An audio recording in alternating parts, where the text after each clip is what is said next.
자, 어떤 사건이 일어나지 않을 확률은 어떻게 구해낼 수 있을까요?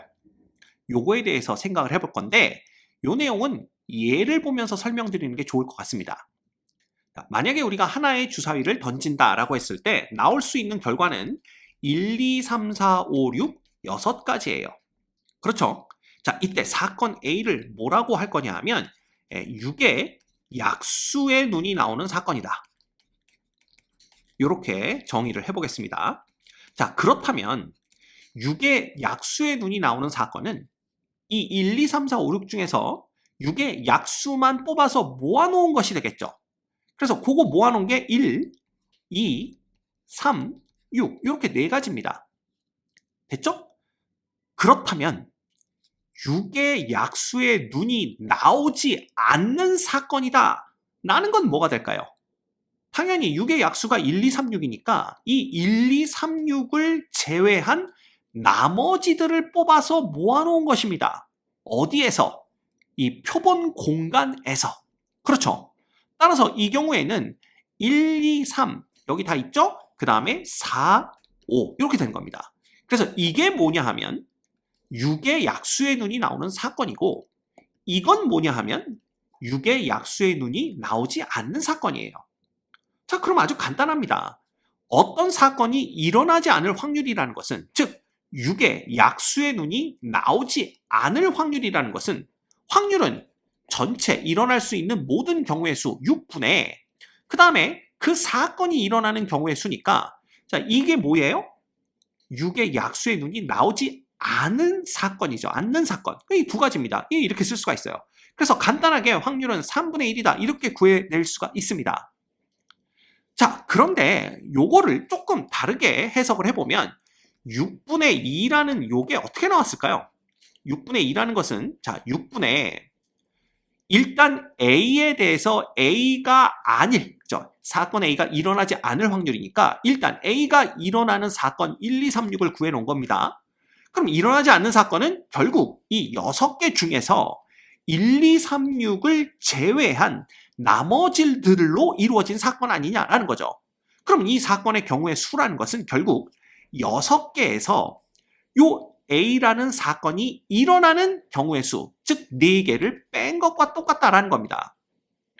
이해되시죠? 그래서 이 2가 이렇게 나왔다라는 걸 기억하시면 자, 얘를 이제 어떻게 약분을 해요? 여러분이 좋아하는 하트로 약분을 합니다. 이렇게. 그쵸? 그럼 어떻게 돼요? 6분의 6이 되는 거고 빼기 6분의 4가 되는 겁니다. 이해됩니까? 그래서 결과적으로 얘는 1 빼기 자 6분의 4가 누구냐 하면 바로 6의 약수의 눈이 나올 확률이에요. 그쵸? 그래서 여기서 3분의 2를 빼주면 3분의 1이 나온다. 이렇게 생각할 수가 있다는 겁니다. 됐습니까? 그래서 이걸 일반적으로 정리를 하면 어떻게 되냐 하면 방금 전에 봤던 거 그대로 정리하시면 됩니다. 자, 사건 A가 일어날 확률을 우리가 P라고 한번 두도록 하겠습니다. 이럴 때 사건 A가 일어나지 않을 확률 이거 어떻게 구할까요? 일어나지 않을 확률이라는 것은 어떻게 구한다? 1에서 누굴 뺀다? P를 빼면 된다라는 것입니다. 이거 꼭 기억해 두도록 하세요. 중요합니다. 아시겠죠? 네. 그래서 우리가 사건 A가 일어나지 않는 사건을 사실은 뭐라고 부르냐 하면요. 이걸 여사건이다 이렇게 부릅니다. 그쵸? 그래서 A의 여사건이다 라는 건 뭐냐면 A가 일어나지 않는 사건이에요. 이해가 되죠? 예를 들어 지금처럼 주사위를 던졌을 때 6의 약수의 눈이 나오는 사건이 A라면 A의 여사건이라는 것은 6의 약수가 나오지 않는 사건을 얘기합니다. 이 여라는 게 남는다라는 뜻도 있지만 나머지다라는 뜻도 있어요. 그래서 A의 나머지들로만 이루어진 사건이다. 이렇게 보시면 됩니다. 그래서 요 여사건이라는 요 용어는 중학교 수학에는 등장하지 않는데 뭐 알고 있어서 나쁠 건 없습니다. 됐죠? 그래서 우리가 흔히 말하는 여사건의 확률 이게 바로 1-P예요.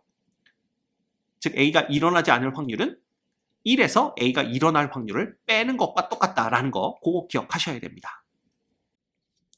자, 그렇다면 그리고 관련 예제 중에서 난이도가 조금 높은 거 같이 풀어보도록 하겠습니다. 두 개의 주사위를 던져서 나오는 눈의 곱이 짝수가 될 확률은 뭐겠냐? 라는 문제가 있어요.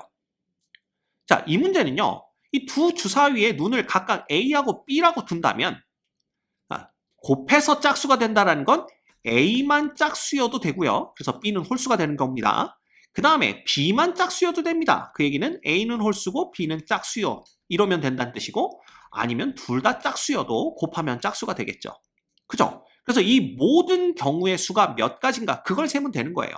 그래서 사실 이 문제를 풀 때 자, 주사위 두 개 던졌을 때 일어날 수 있는 모든 경우의 수라는 것은 곱의 법칙에 의해서 6 곱하기 6이 됩니다. 그죠? 자, 그럼 이것 분해 그 다음에 얘가 일어나는 경우의 수를 구하면 되는데 A가 짝수일 때 B가 홀수인 경우는 뭐 예를 들어 우리가 순서상으로 이렇게 표현을 해보는 겁니다. 2, 1 이건 뭐냐면 A가 2의 눈이 나오고 B가 1의 눈이 나왔다는 거예요. 그럼 이렇게 따지면 얘는 2, 3도 되겠죠? 그 다음에 2, 5도 됩니다. 이해가 됩니까? 그 다음 얘는 4, 1, 4, 3 이거 다 되는 거죠. 이렇게 돼가지고 어디까지 가냐 하면 6, 5까지 가는 거예요. 이걸 보시면 알겠지만 이 짝수가 나오는 각각에 대해서 홀수가 나오는 모든 경우가 다 일어날 수 있습니다. 이거 뭐라고요? 예, 곱의 법칙이죠. 그렇죠. 결국 이 A가 짝수가 나오고 B가 홀수가 나오는 경우의 수는 어떻게 구할 수가 있냐 하면 3 곱하기 3으로부터 구해낼 수가 있습니다. 이거 몇 개인데요? 9개 이렇게 되는 겁니다. 이해되시죠? 그러면 이것도 마찬가지예요. 얘가 홀수고 얘가 짝수인 것도 곱의 법칙에 의해서 9개 이렇게 되는 거고요. 얘가 짝수고 얘가 짝수가 나오는 것도 곱의 법칙에 의해서 9개 이렇게 됩니다.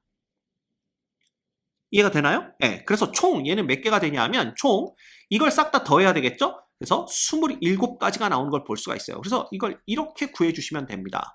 얘는 36분의 27이기 때문에 몇 분의 몇입니까? 4분의 3 이렇게 우리가 구해낼 수가 있는 거죠. 자, 그런데 요 눈의 곱이 짝수다 라는 요 사건 있죠? 요걸 좀 바꿔서 생각을 해보겠습니다. 눈의 곱은요 짝수 아니면 홀수예요. 그렇게 나올 수밖에 없겠죠? 그러면 눈의 곱이 짝수다라는 사건과 똑같은 건 뭐냐 하면 눈의 곱이 홀수가 아니다. 이 사건과 똑같아요. 자, 그러면 우리가 방금 전에 배웠던 그 여사건이라는 것의 확률을 이용할 수가 있겠죠? 즉, 눈의 곱이 짝수일 확률은 눈의 곱이 홀수가 아닐 확률과 똑같다라는 겁니다. 그러면 이 확률은 어떻게 구할 수가 있냐면 자, 이래서 여기에 무슨 확률을 쓰면 되냐 하면 눈의 곱이 홀수가 되는 확률을 쓰면 되는 거예요. 그렇죠? 그러면 생각을 해봅시다. 눈의 곱이 홀수가 되려면 A도 홀수여야 되고 B도 홀수여야 돼요. 이거밖에 없습니다. 그쵸? 그러면 둘 다 홀수가 나오려면 이것도 마찬가지죠. 곱의 법칙에 의해서 3 곱하기 3은 9 이렇게 되는 거예요. 따라서 둘 다 홀수가 나올 확률은 36분의 9 이렇게 구할 수가 있는 겁니다. 따라서 얘는 1 빼기 4분의 1이니까 4분의 3이라는 똑같은 답을 구해낼 수가 있어요. 됐죠? 자, 그러면 생각을 해봅시다. 이 문제를 푸는데 이렇게 푸는 게 간단할까요? 아니면 이렇게 푸는 게 간단할까요? 당연히 이렇게 푸는 게 훨씬 계산이 간단합니다. 이거는 3 곱하기 3을 3번이나 해서 9를 3개나 구해낸 다음에 그걸 또 다 더해야 되거든요. 근데 얘는 간단하게 한 방에 끝냅니다. 다만 이 확률을 1에서 빼주는 계산만 더해주면 되는 거죠. 그죠? 그래서 이게 바로 여사건이 일어날 확률이 유용한 경우입니다. 앞으로 여러분들이 이런 경우를 자주 만나게 될 거예요. 그래서 항상 문제를 풀 때는 생각하면서 풀어야 됩니다. 이 문제를 그냥 푸는 게 좋을지 아니면 여사건의 확률을 이용해서 푸는 게 좋을지 그 두 가지 잘 판단하셔서 접근을 하셔야 돼요. 그래야 다른 사람들보다 조금 더 쉽고 빠르게 문제를 해결하실 수가 있습니다. 아시겠죠?